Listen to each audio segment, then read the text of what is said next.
नमस्कार दोस्तों, मैं एएसवी चैनल में अजय सिंह आपका स्वागत करता हूं। दोस्तों, कहते हैं कि किसी के साथ ज़्यादा खिलवाड़ नहीं करना चाहिए, क्योंकि कुछ समय तक ही कोई चीज़ बर्दाश्त की जाती है। उसके बाद वो चीज़ जो है, हर क्रिया की प्रतिक्रिया के स्वरूप में आपको भी वही लौट आती है जो आपने उसे दिया है। मैं बात कर रहा हूँ हमारी प्रकृति यानी नेचर की। दोस्तों, हम लोगों ने नेचर के साथ बहुत खिलवाड़ किया। अब नेचर भी वही हमारे साथ कर रहा है, लेकिन वो तो हमारा खिलवाड़ बर्दाश्त कर गया, लेकिन उसका खिलवाड़ हम बर्दाश्त नहीं कर पा रहे हैं। जिसका ताज़ा उदाहरण जो है दोस्तों, वो केरल का वायनाड है। दोस्तों, केरल के वायनाड में इस समय भीषण बारिश हुई और मंगलवार यानी आज ही के दिन वहां पर जबरदस्त लैंडस्लाइड हुआ। दोस्तों, जबरदस्त यानी बारिश की वजह से रात मतलब सुबह के ठीक 2 बजे, तड़के 2 बजे, मंगलवार तड़के 2 बजे वहां पर लैंडस्लाइड हुआ और ठीक 2 घंटे के बाद यानी 4:10 पर दूसरा लैंडस्लाइड हुआ, वो भी बहुत जबरदस्त था। इस लैंडस्लाइड में दोस्तों क्या हुआ कि करीब 116 लोग लैंडस्लाइड के मलबे में दब गए, बुरी तरह दबे हुए हैं। और अभी तक की रिपोर्ट ये कहती है कि करीब 84 लोग जो है वो अपने जान गंवा चुके हैं। ये आंकड़ा बढ़ेगा, पक्का बढ़ेगा दोस्तों, क्योंकि बहुत लोग दबे हुए हैं, बहुत लोग गायब हैं और 400 लोग गायब हैं दोस्तों। 400 लोग बहुत बड़ा आंकड़ा होता है दोस्तों।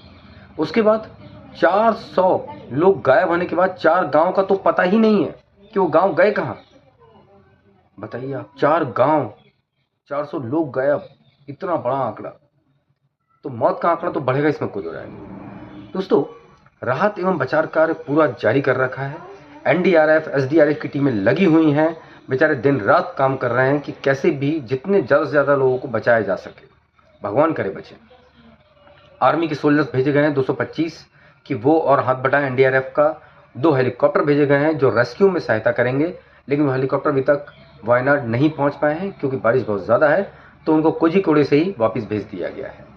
दोस्तों, ये होता है जब आप किसी चीज़ से ज़्यादा खिलवाड़ करते हो। ये प्रकृति का रौद्र रूप है जो आपको दिखा रही है, जो पूरी इंसानियत को दिखा रही है कि देख लो, हमें परेशान मत करो, वरना हमने परेशान कर दिया तो परेशान इतना हो जाओगे कि कुछ बचेगा ही नहीं। और यही हो रहा है दोस्तों। आप विश्वास नहीं करेंगे, वायनाड जिले जो है उसका एक गांव है मुंडिकई। वहां पे अभी तक 250 लोग जो हैं फंसे हुए हैं और अब वो फंसे हैं नहीं हैं कुछ पता ही नहीं चल पा रहा। ये तो एक गांव है, ऐसे 4-5 गांव और हैं, 4 गांव तो गायब ही हो गए। अब इतनी बुरी हालत, इसका जिम्मेदार कौन? हम लोग। इसके जिम्मेदार और कोई नहीं है दोस्तों।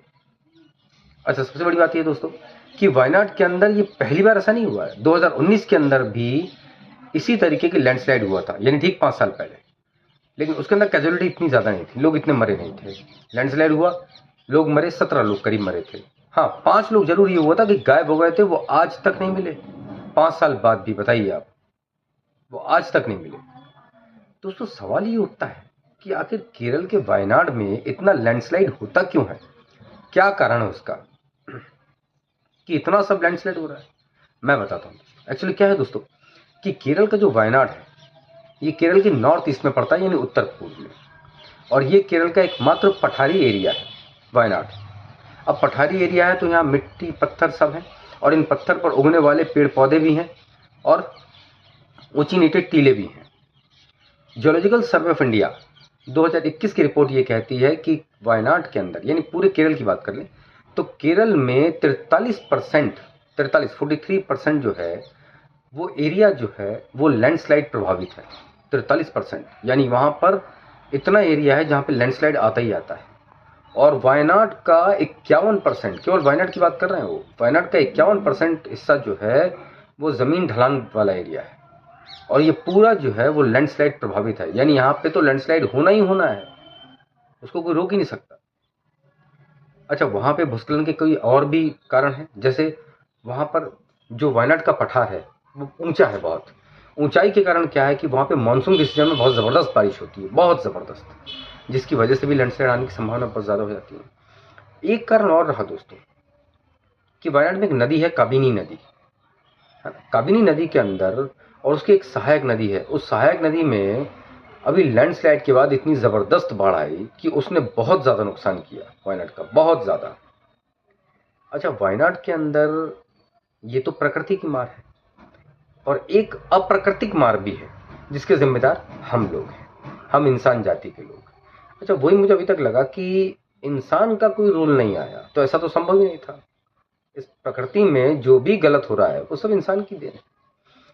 हम इंसान भी इसके सबसे बड़े कारण हैं दोस्तों, इस लैंडस्लाइड को लाने के। मैं बताता हूँ कैसे आपको। वायनाड के अंदर हम लोगों ने सड़कें बनाई, डायनामाइट लगा के पहाड़ों को उड़ाया, तब पहाड़ समतल हुए तो हमने उस पर रोड बनाए। कई लोगों ने पहाड़ों पे घर बना लिए। अब डायनामाइट लगाते हो आप तो कुछ हिस्सा तो टूट जाता है, समतल हो जाता है, जहां आप अपनी घर बना लेते हो और रोड बनती जाती है सीधी सीधी। लेकिन आप ये भूल जाते हैं कि डायनामाइट लगाने के बाद कई हिस्से जो टूटते नहीं हैं लेकिन वो कमज़ोर हो जाते हैं। जब भीषण बाढ़ होती है, जब बहुत बारिश होती है, तो वही हिस्से जो होते हैं लैंडस्लाइड के रूप में गिरते हैं नीचे, जिसमें कई लोग जान अपनी गंवा बैठते हैं। तो मेरा वही कहना है कि आखिर आप इतनी प्रकृति की सुंदरता को क्यों बिगाड़ रहे हैं? अगर आप प्रकृति के साथ खिलवाड़ करेंगे तो प्रकृति आपको कैसे छोड़ देगी? भाई, एक कहावत होती है कि every action has opposite reaction. हर क्रिया की एक प्रतिक्रिया होती है। तो अगर आप किसी को मारोगे तो वो भी आपको मारेगा, आपने किसी को परेशान किया तो वो भी आपको परेशान करेगा, और यही हुआ है। इसलिए कहा जाता है कि आप किसी के साथ अच्छा व्यवहार करो तो वो आपके साथ अच्छा व्यवहार करेगी। तो हमें भी दोस्तों प्रकृति का पूरा ध्यान रखना चाहिए, तब प्रकृति, खैर ये हम नहीं कह सकते दोस्तों कि प्रकृति हमारा ध्यान नहीं रखती। हमारा प्रकृति ने हमेशा ध्यान रखा है, सदैव ध्यान रखा है। हम एक बच्चे की तरह पालती है वो। लेकिन हम ऐसे बिगड़ेल बच्चे हैं जो अपने माता पिता यानी प्रकृति को ही नुकसान कर रहे हैं। तो वो कहते हैं ना कि जब बच्चा बिगड़ जाता है तो माता पिता उसे थोड़ा बहुत तो सजा देते हैं, तो वही प्रकृति हमें दे रही है। इसलिए अभी भी समय है, ये बिगड़ेल बच्चे यानी हम लोग, हमें सुधर जाना चाहिए, वरना हमारी जो माता पिता प्रकृति है ये हमें सुधार देगी।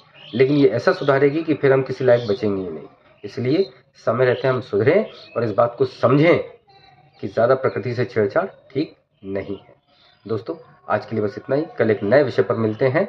बहुत बहुत धन्यवाद। भारत माता की जय। जय सिया राम।